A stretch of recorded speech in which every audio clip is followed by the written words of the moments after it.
Começa agora, Recuperação. Apresentação, José Carlos e equipe.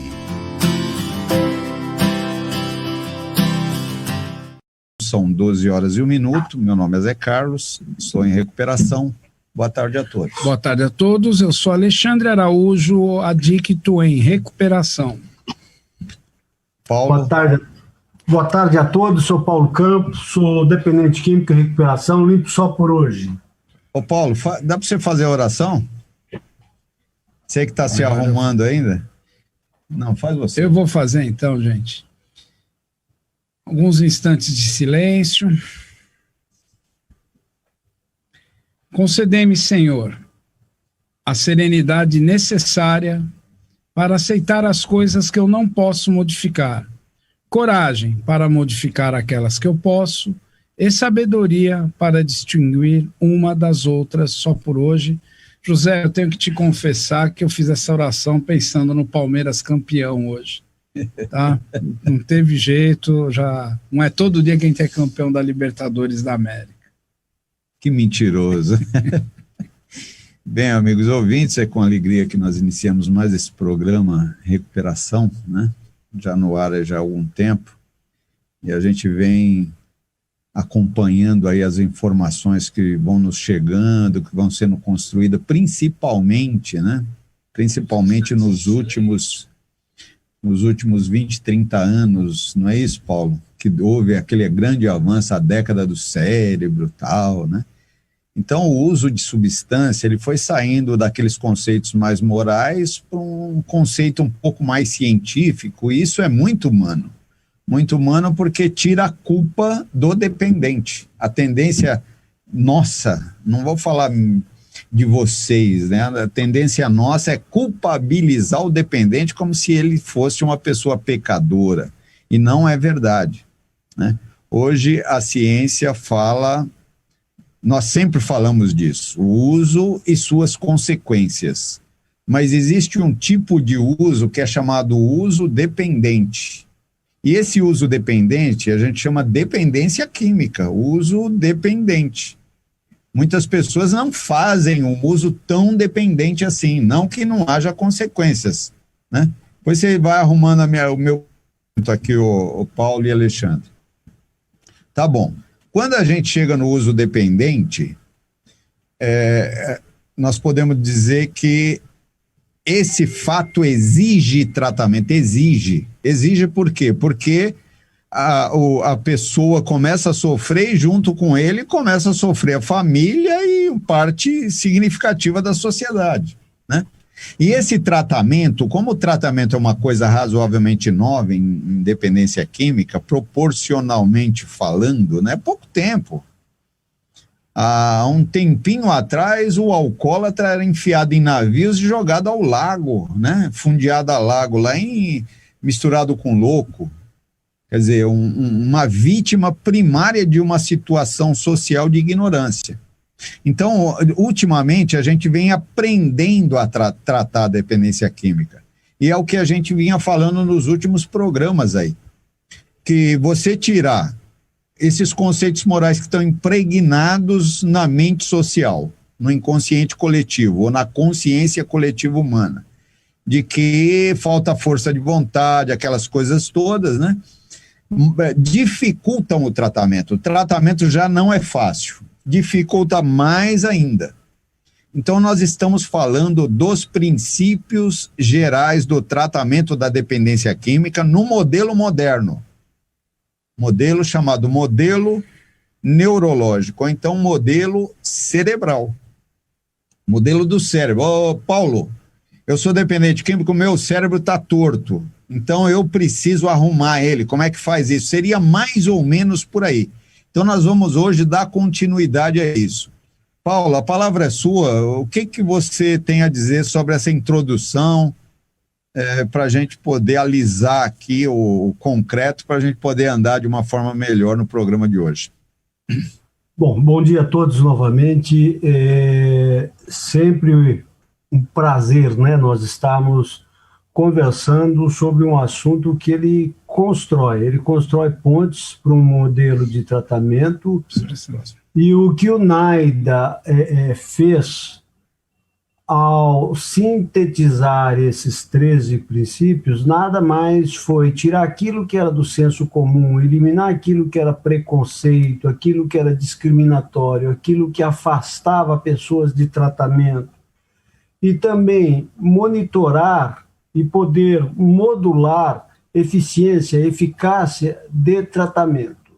Hoje, esse tratamento contemporâneo, ele já fala, já há algum tempo, das múltiplas disciplinas, da interdisciplinas e da intradisciplinaridade, onde nós vamos ter um conjunto de profissionais debruçados sobre um problema a buscar soluções científicas, já que ciência agora é uma palavra muito utilizada e que, na verdade, sempre deveria ser utilizada,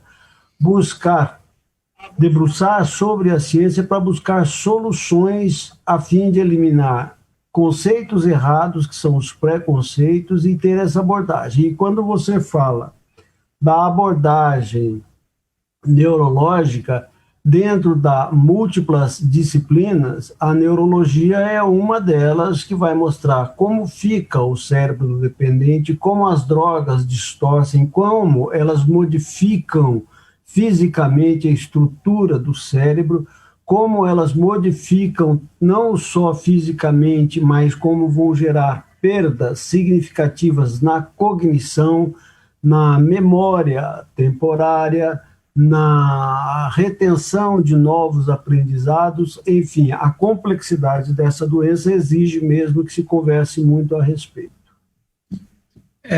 Paulo, José, o que você está falando, Paulo, é o que eu vejo que é dificuldade, e essa semana eu estava conversando com um rapaz, usuário de cocaína e álcool, e ele falando dessa parte para mim, de como ele sente, ele virava e falava assim para mim: eu devo ter alguma coisa, eu não sei, eu olho minha família, eu olho as pessoas que eu convivo, eu devo ter alguma coisa no corpo. Eu falei: você tem sim, cara, você tem uma lombriga na barriga desse tamanho que faz você engolir isso, porque você gosta pra caramba, cara. Você descobriu um elixir, sabe, que organiza seu corpo todo e te dá uma sensação de você viver melhor. E a nossa tarefa, sabe, Paulo, às vezes eu acho que ela é difícil de mostrar para as pessoas que o indivíduo tem uma ação extremamente prazerosa, porque a família às vezes fala para mim do dependente como se ele tivesse num sofrimento atroz. Ele virou a noite inteira, seu Alexandre. Fala: pô, aonde que ele virou a noite? No bar, na esbórnia, né? E as pessoas têm dificuldade de compreender que mesmo com toda essa alteração orgânica, psíquica, a pessoa ainda sente um prazer a longo prazo. Eu acho que esse é um erro pedagógico, sabe? Porque o cara que está usando, muitas vezes ele também fica se culpando, sabe, José? Onde que eu errei? O que que eu fiz? Será porque me aconteceu isso? Porque me aconteceu aquilo? E é difícil você falar para ele: não, cara, você gosta, não tem jeito. Você tem que admitir isso primeiro, porque mesmo gostando não dá, porque o resultado é pior, vai te causar dano físico, psíquico e social. Você vê como é que é, né? As palavras, elas muitas vezes não conseguem revestir uma ideia. Quando o Alexandre fala assim: você gosta, né? Para nós é inteligível isso. Agora, para o outro, você vê como que tem conotações diferentes. A questão semântica, a questão das palavras. Esse gostar, na verdade, ele tá... É uma construção cerebral que fez ele ter um mecanismo de busca da substância como se ele fosse...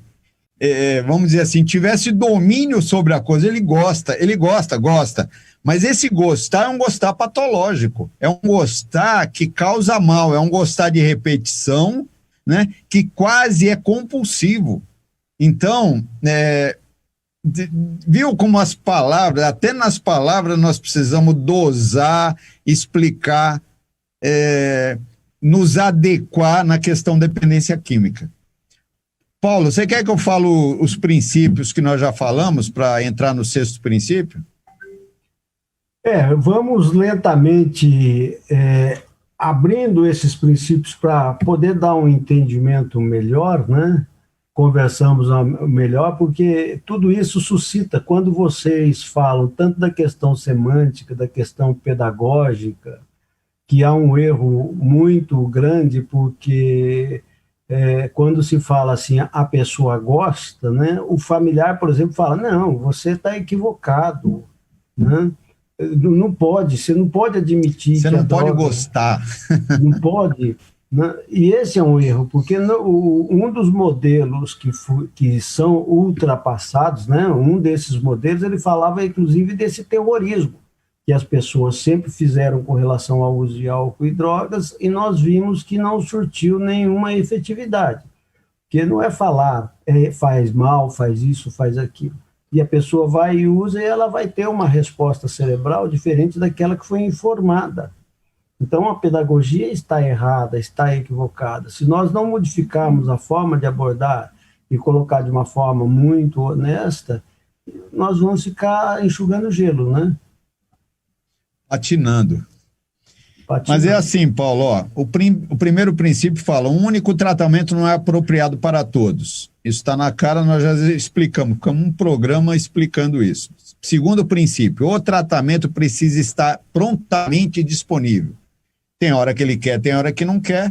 3, um tratamento eficaz, um pouco mais eficiente, é aquele que atende às diversas necessidades, lógico, para ajudar ele a parar. 4, o tratamento do indivíduo e planos precisam ser reavaliados a todo momento, porque ele tem fases. 5, a permanência no tratamento por um período adequado de tempo é essencial para a sua eficácia. Eu carreguei um pouquinho as tintas nesse daqui, porque esse é o grande drama.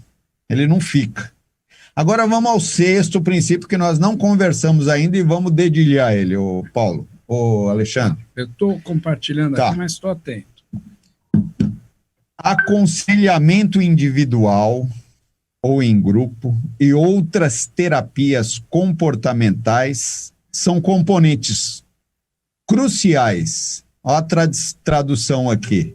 Não é essencial, é crucial para um tratamento eficaz.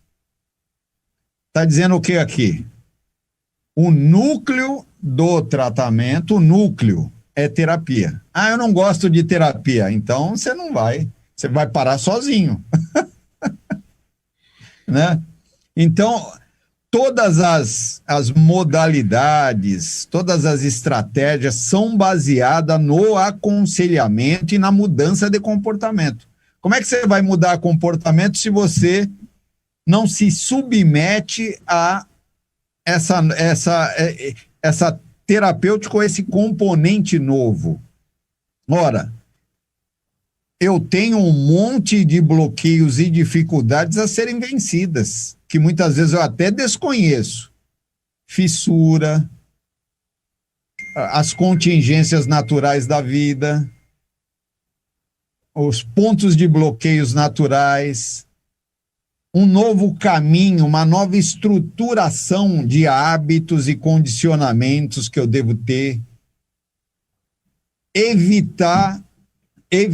aliviar sintomas de mal-estar pela própria falta do uso. Tudo isso daí eu vou ter que aprender. Se eu não ficar no tratamento e não me subordinar a essa terapia, nada vai adiantar.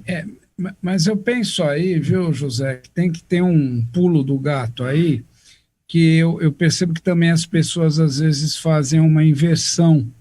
Eu me lembro que uma vez eu trabalhava no Hospital Bezerra de Menezes, nunca mais essa frase saiu da minha cabeça. Eu chegava todo dia e me pesava na balança, até que um dia a médica olhou e falou assim para mim, Alexandre, o que você quer tanto mudar fora que você não consegue mudar dentro? Nossa, eu falei, vixe. E às vezes eu penso que as pessoas nessa questão, quando pensa de terapia, tem que ter a compreensão do seguinte, que não é o processo terapêutico externo que vai te modificar. É a partir do momento que você tomou uma decisão, que você quer entrar em recuperação, essas ferramentas terapêuticas vão te ajudar. Porque cria essa coisa da pessoa falar assim, não, eu tenho que ir no fulano, eu tenho que ir no ciclano, olha, o Paulo no Nordeste me ajuda, olha, o Zé Carlos lá na Zona Leste vai me ajudar, olha, tem um que está salvando ali, olha, lê aquilo lá. Cara, se o indivíduo não vier num processo em que ele perceba que ele é autorreferente, que com ele mesmo ele não vai conseguir caminhar, aí fica mais difícil. Então, por isso que é muito interessante quando os Ahás falam, né? Viemos acreditar em alguma coisa. Porque quando você fala assim, eu tenho que acreditar em algo que não sou eu, aí dá para você conectar com a terapia, dá para você conectar com o próximo, você entende que você é gregário, que sozinho você não pode, sabe? Eu acho que é por isso que eu acho que fala assim, é crucial eu precisar do outro, sabe? Na minha cabeça está aparecendo um monte de ideias, Paulo. Fala, Paulo. Um monte de coisa. É infinito esse assunto. É verdade. Quando o Alexandre coloca que a pessoa ela precisa, né, ela precisa querer, precisa despertar nela, tudo isso ele não pode vir dissociado do conhecimento. Então, quando se fala na terapia, se nós não utilizarmos também o conceito da psicoeducação, a pessoa se assenhorar do que é que está acontecendo. Como é que é a droga, como ela atua no corpo, como ela atua no cérebro, como é a pessoa, quais são as questões genéticas que podem influenciar na progressão dessa doença, quais os comportamentos, ou seja, a psicoeducação é a chave. Porém, como disse o Alexandre, a fechadura fica do lado de dentro. Quem abre é a pessoa. Então, o terapeuta ele pode fornecer a chave. Nós damos a chave, você vai abrir. Essa definição eu gosto. Então, Paulo, mas nós falamos do quinto princípio. O quinto princípio fala: a permanência é importante. Para quê? Para você se você não ficar no tratamento, e aí vai de um dia a 6 meses ou 3 meses, para você poder absorver a psicoeducação, se você não ficar, nada vai acontecer. Você convenceu, isso daqui funciona, a terapia comportamental funciona, a prevenção de recaída funciona, o manejo de situações tudo isso daí funciona, é aquele negócio de tudo funciona e nada funciona, se a pessoa não abrir a porta. Agora, esses que não abrem a porta, Paulo, são os pacientes mais difíceis, não é? São os pacientes difíceis. E o que abre a porta são os pacientes fáceis. Então, aí há todo um jogo, um modo de você entender, porque você fala assim, não, mas paciente fácil é fácil, agora eu quero ver o paciente difícil. Chama de paciente Lego, aquele o Lego, encaixa. Né? Eu quero os facinhos. Não, tem paciente que é mais complicado. Agora, os mais complicados, Paulo, só queria chegar aí. Tem que haver um forçamento, porque se ele não voltar a pensar com clareza, Paulo, o paciente Lego, aquele que é tudo encaixadinho, tudo assim, olha, a minha terapia é boa. Não, o paciente é bom. Eu quero ver você pegar um que você vai ter que internar ele primeiro, lá dentro da clínica fazer uma intervenção orientada, tudo isso planejado pelo Paulo, né? Chegar lá, iniciar um processo psicopedagógico sobre a doença gradativa junto com a família. Aí você fala, nossa, esse eu transformei o paciente o difícil no paciente leve. Tem disso também, Paulo? Pois é, é muito complexa a área da dependência química, porque existe aquele famoso estereótipo. Você bate o olho e fala assim, esta pessoa aqui não tem jeito. E aí, para sua surpresa, na primeira vez que ele toma contato com um programa de tratamento, ele se abre pronto. E tem aquela pessoa que ela fala e diz que quer. Bom, esse aí é mamão com açúcar, tá pronto, é só entrar fácil, e aí ele, igual um quiabo, escorrega. Então, na verdade, é difícil, é complexo você entender que existe aquele modelo fácil, aquele modelo difícil, e nós só vamos compreender isso com a evolução do tratamento. Dentro do tratamento, nós começamos a observar quais as pessoas que têm uma estrutura de mecanismos de defesa muito mais fechada, né? O modelo de pessoa que tem aquele aspecto extremamente racional, intelectualiza tudo, conhece tudo, cada uma com as suas dificuldades, né? Às vezes aquela pessoa que você julga intelectualmente favorecida, que seria até mais fácil, já que você detém um grande número de conhecimento e que poderia, num discurso razoável, convencer a pessoa, você não consegue. Então, quando nós pegamos todos os princípios do NAIDA e unimos tudo, nós falamos assim, é o primeiro princípio que funciona, é o segundo, é o décimo. Não, é a junção de todos, que ainda assim não é a garantia da resolutividade do problema. Só para ter uma ideia do quão complexo é a área. Agora, quando você está acompanhando, Alexandre, você está acompanhando uma pessoa e ele reclama de alguns fatos, por exemplo, a pessoa que recai demais, você sabe que você tem que aplicar uma prevenção de recaída um pouco maior, né? Explicar melhor como é que funciona a fissura, mas se você não tiver conhecimento, não tem como. E muitas vezes a família, como hoje aconteceu de manhã, a família já liga e fala assim, eu preciso de uma internação para o meu filho, como se a coisa fosse simples, né? Vocês estavam falando, eu estava lembrando, um pai falou ontem para mim, eu perguntei para ele, se ele conversava com o filho dele de mudar de vida, ele falou, seu Alexandre, você imagina levar um burro para tomar água e ele não querer tomar água na beira do rio? É meu filho. Tem muita risada.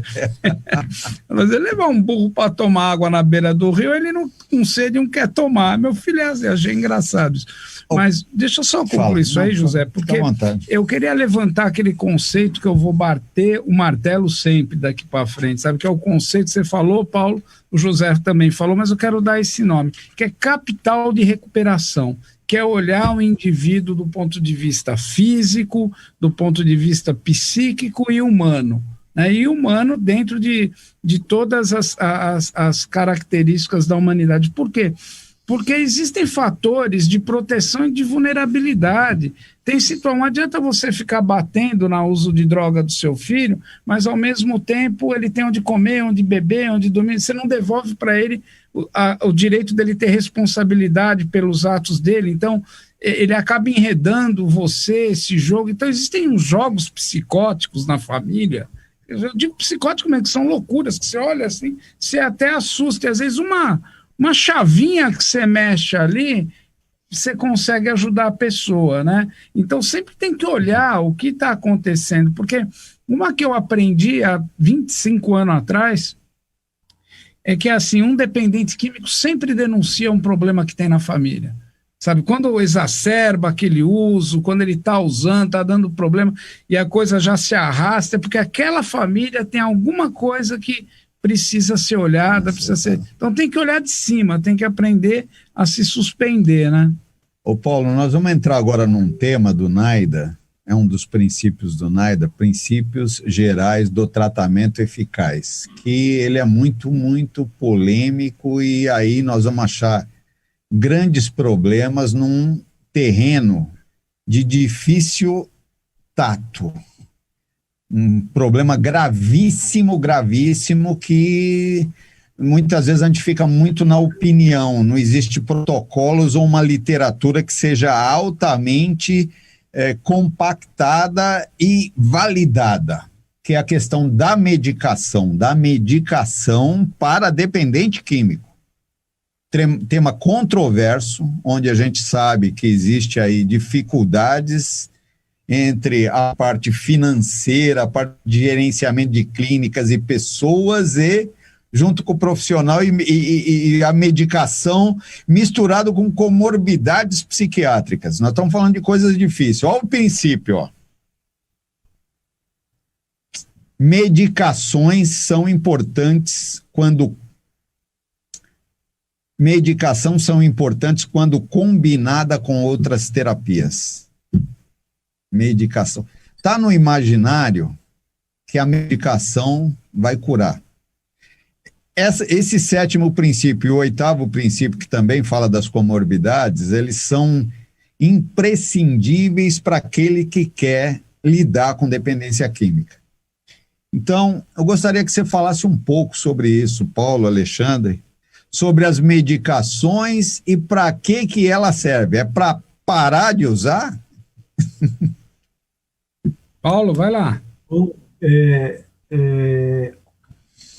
A medicação, como é colocado aí, né, é a forma correta do tratamento. Então, para que se usa medicação na área de dependência química?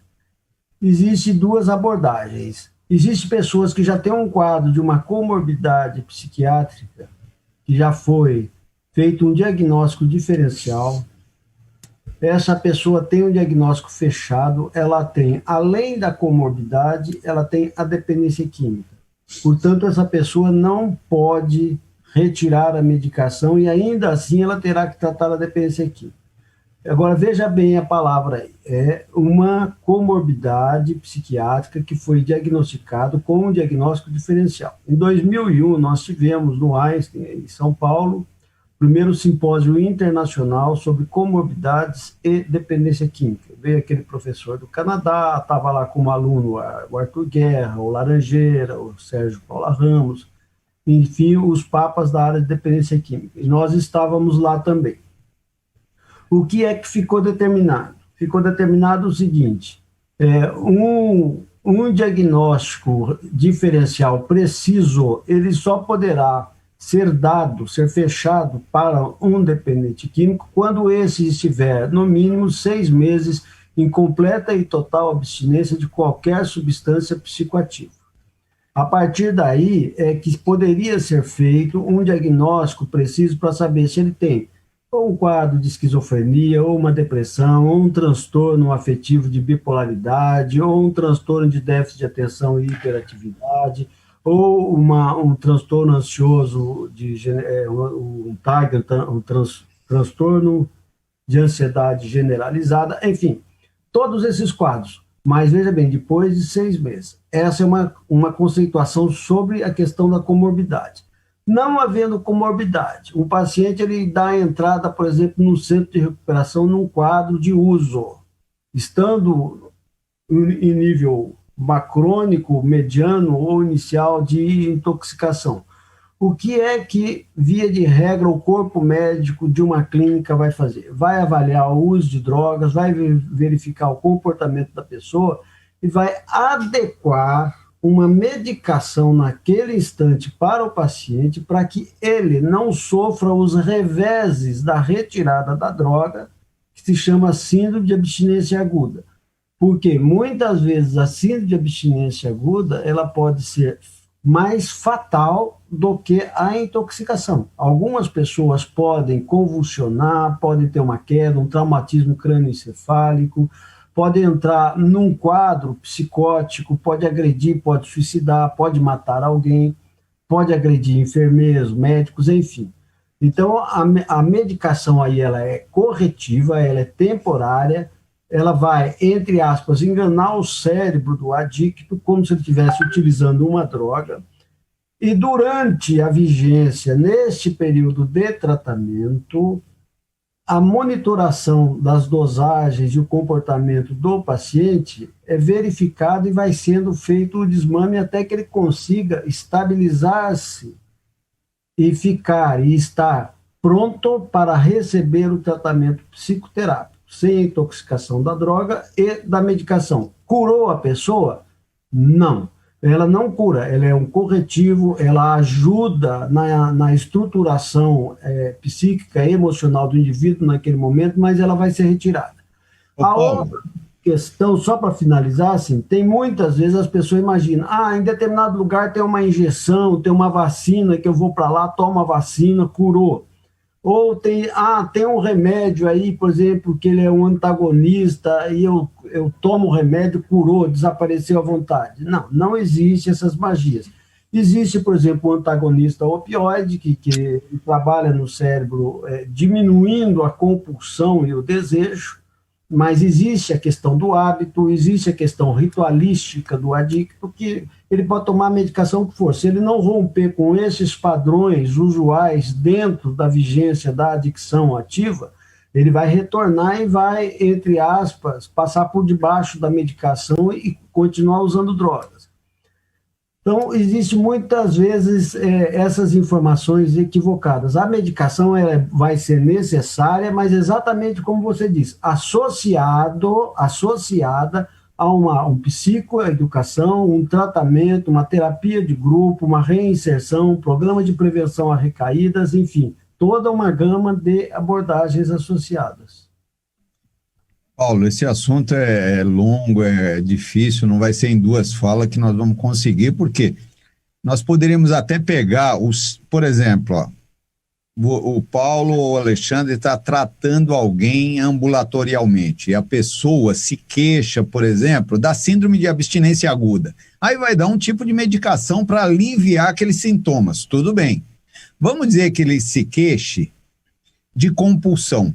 Aí vem uma outra medicação, mas eu vou ter que fazer um contrato com ele verbal. Olha, eu vou te dar essa medicação para aliviar um pouquinho a sua compulsão, que é um sintoma que você não tem exame laboratorial, que é um sintoma que você está se queixando. Então eu vou te medicar aqui, mas isso daqui não vai servir para quase nada, vai te ajudar um pouco, não é isso?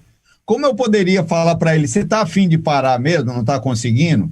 Eu posso te dar uma medicação que vai te prejudicar, que é o de sulfirão, vou falar aqui a palavra, e vai te causar rubor facial, taquicardia, mal-estar. Você quer essa medicação? Eu vou te dar essa medicação para você ter um reforço negativo, se nós podemos falar assim, porque um reforço para você não usar. Quer dizer, sempre é um contrato. Para quê? Para te ajudar a entrar promover sua abstinência e manter sua abstinência. Isso é uma coisa, é tratar. Agora, o grande drama está não na medicação, a forma como se dá isso. Muitas vezes tratando todo mundo ao mesmo tempo, ou fazendo o diagnóstico de comorbidades, que demora 1 ano para se fazer, rapidamente. Então, uma comorbidade psiquiátrica, como você falou, como eu posso fazer um diagnóstico do Paulo de hiperatividade se ele está usando cocaína ou de depressão? Se a droga mimetiza isso, a droga faz isso. Quando eu retiro a droga, vai embora, entendeu? Então, a medicação é complicado. Nós precisamos saber lidar melhor com isso nos ambientes de tratamento. Muitas vezes... Quantos casos você já não pegou, Paulo? Você já não pegou de poliusuário ou de múltiplas dependências, sendo que é dependência de drogas lícitas, legais e ilegais, entendeu? Olha, José, é que você falou, é um assunto complexo. Mas eu queria abordar, assim, da minha prática, que o maior problema que eu tenho é com preconceito, às vezes das pessoas mesmo que usam tomar medicação. Às vezes eu tenho uma dificuldade muito grande dessa própria pessoa que está com a fissura, que tem uma comorbidade, da rejeição. Não sei se na tua prática acontece isso também, Paulo, mas muitos, eles falam assim, não, quero parar com tudo, eu parei com droga, não vou querer continuar tomando isso. Isso é bobagem. Não, mas é uma bobagem generalizada, entendeu? Então, às vezes o cara tem... e aí ele não compreende que ele bombardeou o cérebro dele, que aquilo está disfuncional e que a medicação é um suporte, é uma ferramenta. Se for bem monitorada, né? Sim, é isso. Se ela não tiver monitoramento... Mas mesmo monitorada, eu não sei se o Paulo enfrenta isso aí no Nordeste, mas eu aqui em São Paulo é um preconceito que os caras têm, muitas vezes a família, olha, eu quero que ele pare, mas também eu quero que fique nas medicações, isso entendeu? É coisa do profissional, para não entender a questão da importância da medicação. Existe os dois lados. Existe aquele que não tem necessidade da medicação e quer a medicação, independente do diagnóstico médico Existe aquele que tem diagnóstico mesmo médico e não quer usar porque ou ele sofreu uma abordagem lá atrás, algum modelo clínico que chegou e falou assim, você vai tirar uma droga e colocar com outra droga. É isso.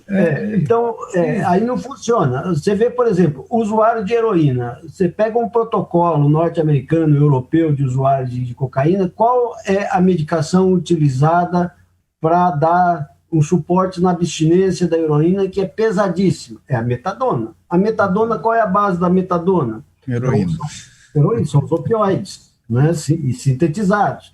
Mas o médico utiliza aquela medicação, supervisiona e vai retirar dentro do prazo e não vai dar essa medicação para a pessoa estar tomando em casa ao bel prazer. Não é assim. Aí é que está. Aí é que está o segredo que vocês estão falando também, porque tem pessoas que vão ter alta do tratamento inicial dentro do centro de tratamento e sai com uma gama de medicações e, às vezes, a pessoa ainda está com a mente obnubilada, não está sabendo, leva lá 2, 3, leva um ansiolítico, um antidepressivo, um sedativo hipnótico, indutor de sono, relaxante muscular, aquela gama de medicações. E no segundo dia que ele está em casa, ele já não lembra, né? Tem um esquema medicamentoso, daqui a pouco está trocando, tudo misturando e criando outra. Não vai e funcionar. Muitas vezes usando também. A ação não funciona assim. Agora, a dificuldade é assim, nós não temos um médico que vai acompanhar a pessoa, dar 1 hora de atendimento, a não ser quem tem condições financeiras, que pode fazer um acompanhamento com toda essa supervisão, etc. Portanto, assim, a minha prática, José Carlos e Alexandre, é que quando uma pessoa tem alta de uma clínica, ela tem que sair com o mínimo de medicação. O mínimo. É isso. Ou isso seria o ideal. Quando não for o caso. E não sair trocando droga e também sair precisando e achar que não deve usar, como o Alexandre falou, que é comum, em todo canto isso é comum. Eu acho que você matou a charada. Olha, esses anos todos, Paulo, nunca havia pensado nisso. É uma solução simples, é um protocolo simples. Não sair da clínica com medicação ou pouca medicação, ou quase nada. Então, o desmame tem que ser feito dentro da clínica. Isso é muito inteligente. Por quê? Se você sair usando, você está usando para quê? É para comorbidade? Isso quer dizer o quê? Que ele já ficou 6 meses ou 1 ano sem usar preg, reza ou NAIDA? O NAIDA diz, é necessário que fique de 3 meses a 1 ano sem usar para saber o que sobrou. Se tem alguma depressão, hiperatividade, sei lá o quê. Não é isso? Ou exatamente. Então foi uma doença que foi desencadeada e aumentada pelo uso. Então tirou, vai diminuir e tal, aí vai tratar para o lado de fora da clínica, não é? Nós estamos falando do quê? De um CAPS AD, não DM, né? Então nós estamos tratando o quê? Dependência química. Muito, muito bem pensado isso. José, tem uma pergunta aqui, só rapidinho.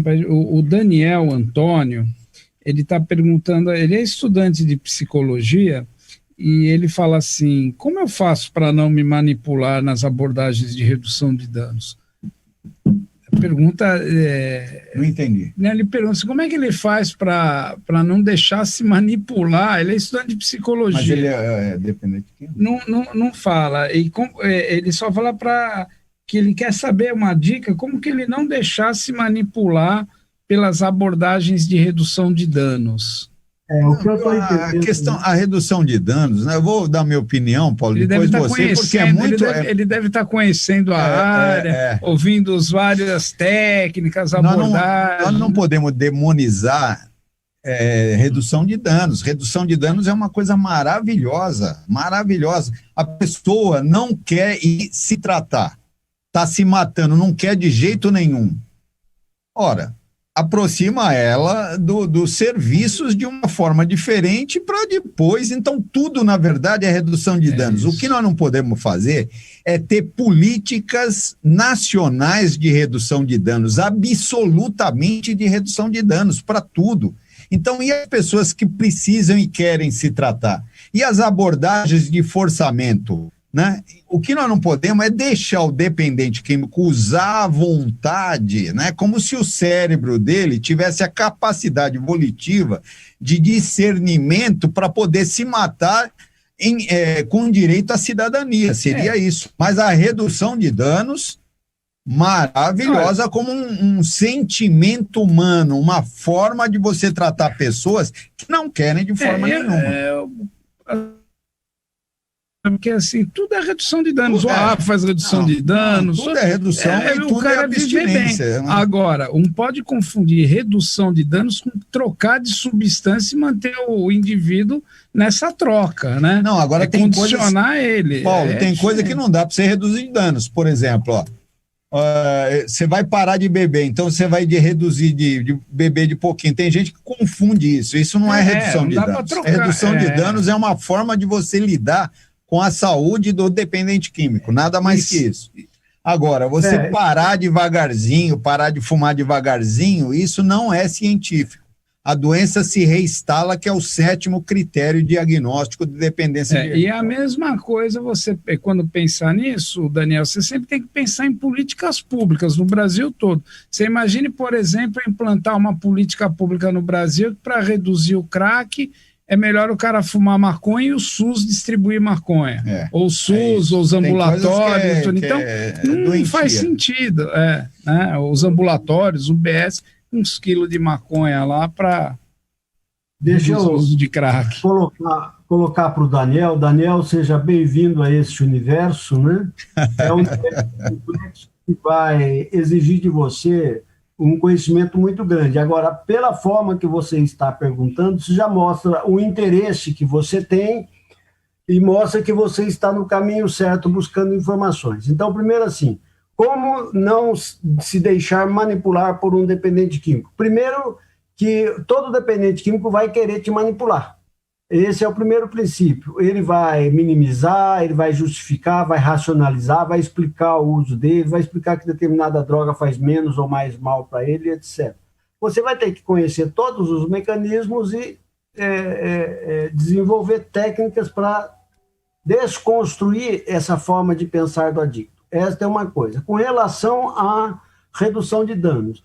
Redução de danos, quando foi desenvolvida no mundo, era uma abordagem feita unicamente para populações específicas que viviam em guetos e que criaram, além dos mecanismos psicológicos de negação, criaram mecanismos de sobrevivência, ou seja, passaram a sobreviver em determinados ambientes, perdendo todo o contato com a sociedade, família, produção, etc., e com seu julgamento crítico equivocado, achando que pode viver desta forma. Então, o que o Estado fez foi levar algum tipo de droga, seringas, etc., principalmente quando foi desenvolvido esse modelo, era a época da AIDS violentíssima no mundo, não tinha... Eu conheci na França, viu, Paulo? Na França. Claude Levenstein, eu tive no Marmottan. E no Marmottan é a escola, porque o Marmottan ele também tem a linha psicanalítica extremamente forte e a abordagem do... Não, o Claude Levenstein. A do Claude Levenstein. O Kalina é aqui, da Argentina. Do Marmottan. E esse modelo, ele surtiu efeito nessas populações. Ocorre que depois, por um viés político, ele foi disseminado no mundo, como diz o Zé Carlos, trocando drogas e achando que isso é redução de danos. Não é. Paulo, nós estamos terminando o programa, está faltando 1 minuto. Nós acertamos entre nós, uma coisa meio idiota, né? De terminar todos os princípios hoje. Mas não tem jeito, sabe por quê? No próximo programa, nós teremos desintoxicação e o tratamento não precisa ser voluntário para ser efetivo. Nossa, intervenção orientada, tal. Quer dizer, dá para a gente falar sobre esses dois? E depois do outro, nós falaremos sobre o tema do Alexandre, que é a recuperação a longo prazo. Então, acho que nós temos 2 programas ainda para fazer sobre o tratamento eficaz do NAIDA. E convidamos dá para terminar. E vamos ver se a gente consegue mais 2 programas terminar nesse bate-papo gostoso que nós estamos fazendo aqui, né? Sem muita pretensão, bem aberto e tal. E convidamos aquele que estão nos escutando aí, que continue com a gente, nos prestigiando aí. Nós estamos terminando o nosso programa, agradecemos, né, a todos vocês. 24 horas de paz, serenidade e sobriedade a todos. Boa tarde a todos e Palmeiras campeão. Santos. Então, tamo junto aí, já que o Corinthians está fora. Quem Tá vencer bom, comigo, tá bom, um Paulo. abraço a todos. Valeu, um abraço. Termina aqui Recuperação.